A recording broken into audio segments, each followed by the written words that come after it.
قوم عاد کا ذکر ہے اور ان کی طرف دعوت توحید دینے کے لیے اللہ تعالیٰ نے حضرت ہود علیہ السلام کو بھیجا۔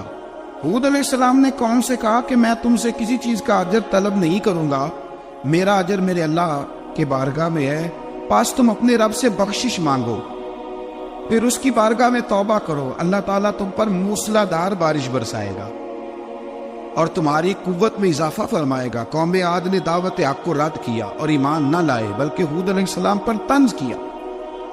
وہ کہنے لگے کہ ہمارے تو معبودوں نے، ہمارے بتوں نے معاذ اللہ آپ کو پاگل بنا دیا ہے، آپ کو مجنون بنا دیا ہے۔ الٹا حضرت ہود کو کہنے لگے اس لیے آپ ایسی باتیں کرتے۔ ہود علیہ السلام نے کہا میں اللہ کو گواہ بناتا ہوں اور تم بھی گواہ رہنا کہ میں تمہارے شرک سے بری ہوں اور میں اللہ پر توکل کرتا ہوں اور میں نے رسالت کا حق ادا کر دیا ہے۔ آیت نمبر 58 میں اللہ تعالیٰ نے فرمایا جب ہمارے عذاب کا وقت آ گیا تو ہم نے اپنی رحمت سے ہود اور ان کے ساتھ مومنوں کو نجات عطا کی۔ قوم عاد نے اللہ کی نشانیاں اور رسولوں کو جھٹلایا اور دنیا اور آخرت میں لعنت کے حقدار ہوئے۔ آیت نمبر 61 میں پھر سے حضرت صالح علیہ السلام اور ان کی قوم سمود کے حالات کو بیان کیا گیا۔ حضرت صالح نے کہا ہے میری قوم اللہ وحدہ لا شریک کی عبادت کرو، اس سے بخشش طلب کرو، اس کی بارگاہ میں توبہ کرو، اس نے تمہیں زمین سے پیدا کیا ہے، اس پر آباد کیا ہے۔ جواب دیا ہے صالح ہمارے آباء و اجداد کے معبودوں کی عبادت کو روکنے سے پہلے ہمیں آپ سے بڑی امیدیں تھیں اور اب آپ ہمیں روکنے لگے ہیں باپ دادا کے دین سے، لیکن اب ہمیں آپ کی دعوت کے بارے میں شکوک ہیں۔ صالح علیہ السلام نے اپنی قوم سے کہا کہ یہ اللہ کی اونٹنی ہے اور یہ تمہارے لیے نشانی ہے، اسے چرنے کے لیے آزاد چھوڑ دو اور اسے تکلیف نہ دینا۔ اللہ اکبر، ورنہ تمہیں عذاب پہنچے گا۔ انہوں نے اونٹنی کی کونچیں کاٹ ڈالی۔ صالح علیہ السلام نے کہا تم صرف 3 دن اپنے گھروں میں مزے اٹھا لو، 3 دن، پھر اللہ کا یقینی عذاب آئے گا۔ پھر ایک چنگاڑ نے ان کو آ دبوچا، وہ اپنے گھروں میں گھٹنوں کے بل اوندے پڑے رہ گئے۔ صرف صالح علیہ السلام ان کے ساتھ اہل ایمان اس عذاب سے بچے۔ یہ 3 قوموں کا ذکر ہو گیا، نوح علیہ السلام کی قوم کا بھی، ہود علیہ السلام کی قوم کا بھی اور حضرت صالح علیہ۔ آگے اللہ تبارک و تعالیٰ نے آیت نمبر 69 میں اس بات کا بیان فرمایا کہ حضرت ابراہیم علیہ السلام کے پاس فرشتے بشری شکل میں آئے، انسانی شکل۔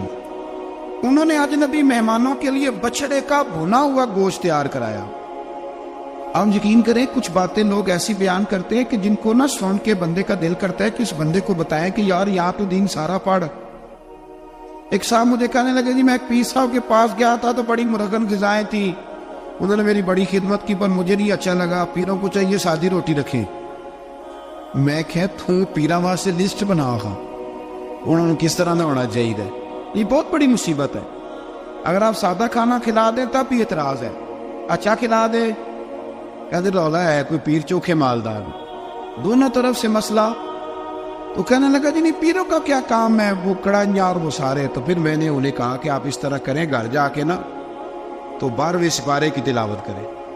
حضرت ابراہیم نے اپنے مہمانوں کے لیے بھنا ہوا کھانا تیار فرمایا تھا۔ تو آپ کیا کہیں گے کہ حضرت ابراہیم درویش نہیں تھے؟ عجیب بات ہے بھائی، آپ ہر بات میں اڑ جاتے ہیں۔ دین ہم نے وہ لینا ہے جو اللہ کا قرآن ہمیں دیتا ہے اور رسول اللہ کی حدیث ہمیں دیتی ہے۔ جب انہوں نے دیکھا کہ مہمان کھانے کی طرف ہاتھ نہیں بڑھا رہے تو ان کو ڈر محسوس ہوا۔ حضرت ابراہیم کو فرشتوں نے کہا کہ ہمیں قوم لوط علیہ السلام کے عذاب کے لیے بھیجا گیا ہے۔ حضرت ابراہیم کی بیوی کھڑی تھی، اس پر وہ مسکرائی تو فرشتوں نے اللہ کی طرف سے انہیں حضرت اسحاق علیہ السلام اور اس کے بعد حضرت یعقوب علیہ السلام کی بشارت عطا۔ اسحاق علیہ السلام حضرت ابراہیم کے بیٹے ہیں اور یعقوب علیہ السلام ہوتے ہیں، اور یعقوب علیہ السلام کے بیٹے یوسف علیہ السلام۔ ہاں اللہ اگر چاہے تو 7 نسلوں میں نبوت رکھ دیتا ہے اگر اس کی منشا۔ تو حضرت یعقوب کی بشارت دی۔ انہوں نے حیرت سے کہا کہ ہم دونوں میاں بیوی تو بوڑھے ہیں، اس عمر میں اولاد کیسے ہوگی؟ تو فرشتوں نے جواب دیا اے ابراہیم کے گھر والوں، تم پر اللہ کی رحمتیں اور برکتیں ہوں، اللہ کی قدرت پر تمہیں کیوں تعجب ہے؟ اللہ فرماتا ہے کہ بیٹے کی بشارت سن کر ابراہیم کا خوف دور ہو گیا اور پھر وہ قوم لوط کے بارے میں گفتگو کرنے لگے۔ ابراہیم بہت بردبار، اللہ سے آہوزاری کرنے والے اور اس کی طرف رجوع کرنے والے تھے۔ اللہ تعالیٰ نے حضرت ابراہیم علیہ السلام کو فرمایا، اے ابراہیم اس گزارش سے آپ گریزاں رہیں، اس کا یقینی فیصلہ ہو چکا ہے اور ان پر نہ ٹلنے والا عذاب نازل ہو کے رہے گا۔ وہ کیا گناہ کرتے تھے؟ لوط علیہ السلام کی قوم میں میں نے بتایا تھا، مرد مردوں سے بدفعلی کرتے۔ تو حضرت ابراہیم نے بھی عرض کی، بار بار گزارش کی، بحث کی کہ اللہ مہربانی فرما ان کا عذاب۔ آپ دیکھیں نبیوں کے حوصلے کتنے بڑے ہیں، قومیں تنگ کرتی ہیں اور طرح طرح کی باتیں کرتی ہیں اور پیغمبر پھر بھی کہتے ہیں یا اللہ مہربانی فرما، اے اللہ ان سے عذاب۔ آیت نمبر 77 میں حضرت لوط علیہ السلام کی قوم کی بدعمالیوں اور لوط علیہ السلام کے اپنی قوم کو بدعمالیوں کے باعث فرشتوں کی آمد، قوم کے بدعمال لوگوں کے دوڑ کر آنے اور حضرت لوط کو ان کے سمجھانے اور ان کے انکار پر مضطرب ہونے کا ذکر ہے، جس پر فرشتوں نے حضرت لوط کو تسلی دی کہ آپ فکر نہ کریں، ہم آپ کے رب کے فرشتے ہیں، یہ آپ اور ہم تک نہیں پہنچ سکیں گے۔ آپ رات کے آخری حصے میں قوم کی طرف توجہ کیے بغیر ہجرت فرما لیں، اس لیے کہ صبح کے وقت ان پر عذاب آئے گا۔ جب اللہ کا عذاب آیا تو اس نے بستی کے اوپر کے حصے کو نیچے کر دیا اور قوم لوط کے اوپر اللہ کی طرف سے لگاتار نشان زدہ پتھر برسائے گئے، لگاتار پتھر آئے۔ آیت نمبر 84 میں اللہ تعالیٰ نے حضرت شعیب علیہ السلام اور ان کی قوم کا ذکر فرمایا ہے اور ان کے جرائم کو بیان کیا گیا ہے۔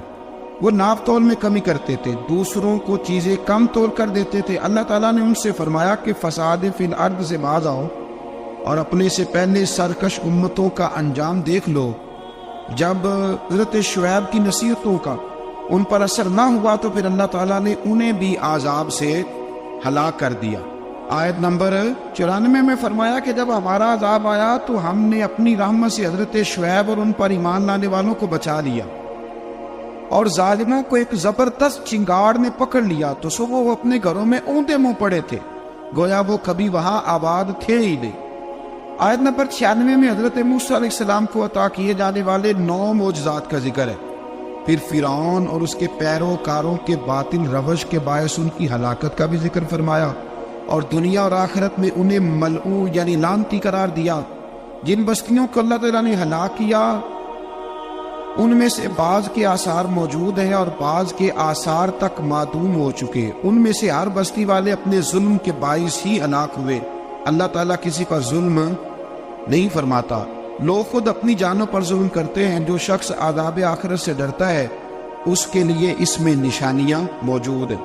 آیت نمبر 106 سے اللہ تعالیٰ نے انجام کے اعتبار سے لوگوں کی 2 قسمیں بیان کی، 2 قسمیں فرمایا، ایک ہے سعادت مند لوگ اور دوسرے ہیں بدبخت۔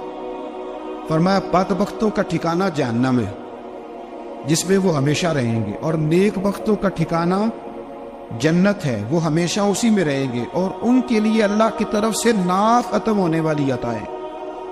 آیت نمبر 110 میں حضور صلی اللہ علیہ وسلم کو تسلی دی گئی کہ جس طرح یہ لوگ قرآن کے بارے میں اختلاف کرتے ہیں اسی طرح قوم موسیٰ نے تورات کے بارے میں بھی اختلاف کیا تھا اور اللہ نے ان کے اعمال کا پورا بدلہ انہیں دیا۔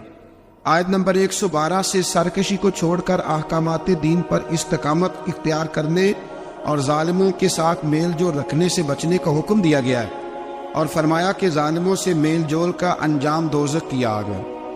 ہم لوگ نہ شکوہ کرتے ہیں، کسی حکومت کو بنے ہوئے 6 مہینے گزرتے ہیں تو شکوہ شروع ہو جاتا ہے، حالانکہ وہ خود تو نہیں نہ بنتے، ان کو کوئی بنانے والا ہے۔ تو ظالم کا جو مددگار ہوتا ہے وہ بھی ظالم ہوتا ہے، اس لیے احتیاط کریں۔